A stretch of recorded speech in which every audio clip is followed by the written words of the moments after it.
FNAF's William Afton is one screwy bugger. This man went from a loving father, hopefully, and husband to a homicidal psychopath with a tendency to get into his furry suit before doing what I'm sure is the devil's contractually obligated killing. Okay, I'm not sure that it's a devil deal, but it's not something that we can rule out, since today we're taking a deep dive into the character of William Afton, what exactly he's been doing in his time both on screen and off. On our other channel, Top 10 Gaming Elite, you seem to love the case file videos we release, which are just basically compilations of all the videos we've made on a particular character. So let's do a real one, shall we? William Afton, or as he was then known, the Purple Guy's first appearance was in Five Nights at Freddy's 2, which takes place in 1987. However, he only appeared in the minigames, which dated back all the way to 1983, the start of his killing spree. However, his story goes further back than that, to when he lost his wife under mysterious and unknown circumstances. William Afton is a father as well, to 3 children, Elizabeth, Michael, and another. However, we haven't been able to definitively identify his name. Working theories involve Evan, Chris, and Michael, although currently we refer to him as CC or Crying Child due to his appearance in FNAF 4 being constantly crying. But this is where our story truly begins, Five Nights at Freddy's 4, which takes place in 1983, the same year William starts his killing spree. At the time, we still knew him as the Purple Guy, and before this game, at some point either earlier or in a year prior to 83, William loses his daughter Elizabeth to the circus baby animatronic, which he had designed in order to capture kids. We interrogated him, however, he avoided all questions, and without a body, we had no reason to hold him. A quick transcript from that interrogation, quote, "Officer, there's no doubting what you've achieved on a technical level. These are clearly state of the art. There are just certain design choices that were made for these robots that we don't fully understand. We were hoping that you could shed some light on those. She can dance. She can sing. She's equipped with a built-in helium tank for inflating balloons right at her fingertips. She can take song requests. She can even dispense ice cream.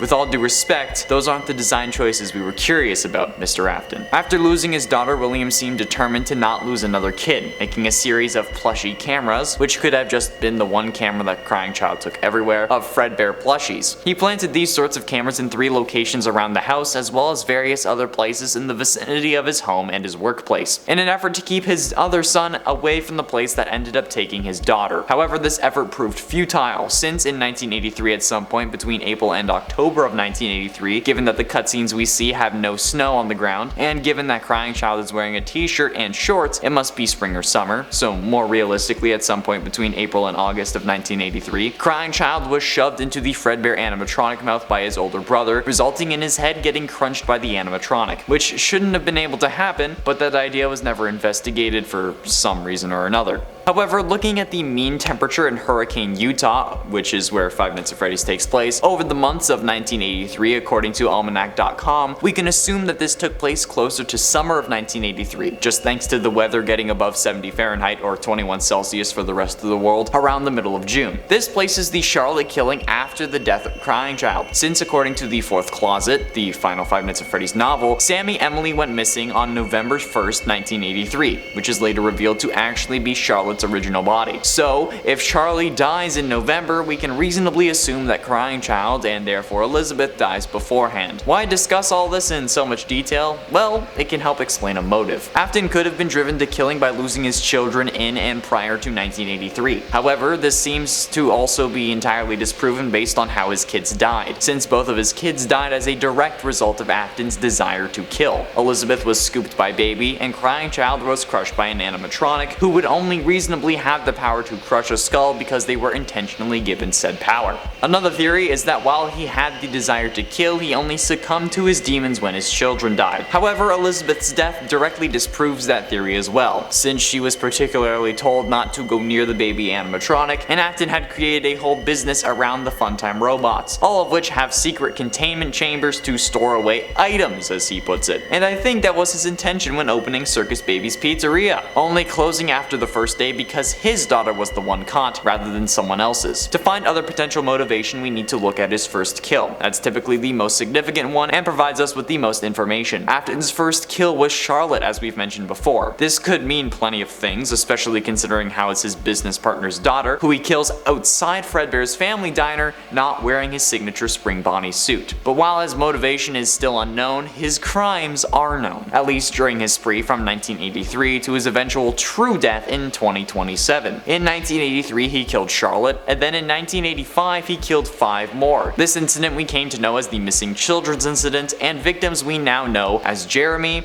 Fritz, Susie, Gabriel, and Cassidy. Each body was stuffed into a different animatronic suit, which for some reason weren't investigated when reports came in that they were leaking blood, especially when the bodies were never found, resulting in the inability to convict Afton. After some thorough investigation from my predecessors though, we've learned that Jeremy was inside Bonnie, Fritz was inside Foxy, Gabriel was inside the company mascot Freddy, Susie was inside of Chica, and Cassidy was inside the Golden Freddy animatronic. After killing Charlotte, Afton did all of the killing inside of this Spring Bonnie animatronic, which was a Golden Bonnie animatronic present at the first Fredbear's Family Diner location where his son died, and as well as where he killed Charlotte, which could be a reason why he wears the suit, wanting to bring his original kills with him, or potentially wanting to bring his son with him in a sense. After this original missing children's incident though, Afton went on to kill another 10 currently unnamed victims, but the original 5 were the ones that haunted him the most, causing him to flee into his murder suit for comfort, but his haste coupled with the moisture of his room thanks to failing ceilings resulted in the spring lock mechanisms failing, and the animatronic aspects of the Spring Bonnie animatronic being put back in place with Afton still inside. However, somehow this would not kill him, and would instead fuel a new location called Fazbear's Fright in 2023, as well as a series of animatronics kids can order to their homes thanks to Fazbear's Funtime service, which seemed to release conveniently and in time with the COVID-19 pandemic as a way for kids to get their favorite animatronics on demand at their home. As to why they were shipping versions of their serial killer,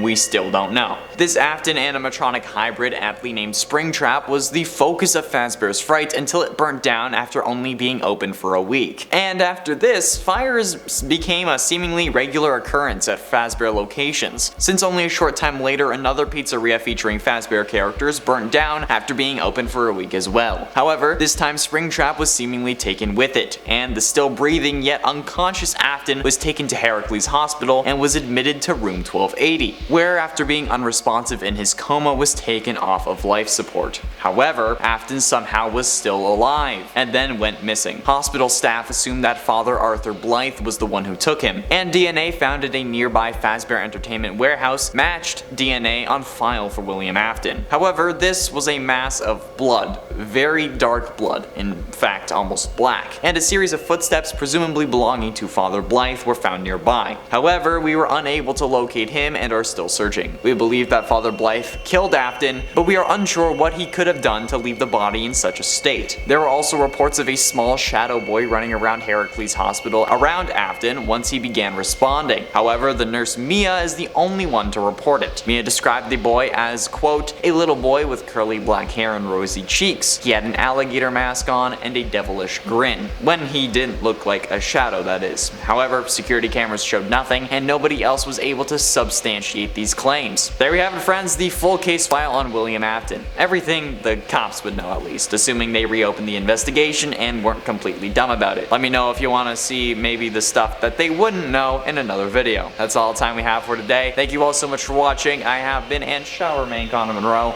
and I'll see you in another video.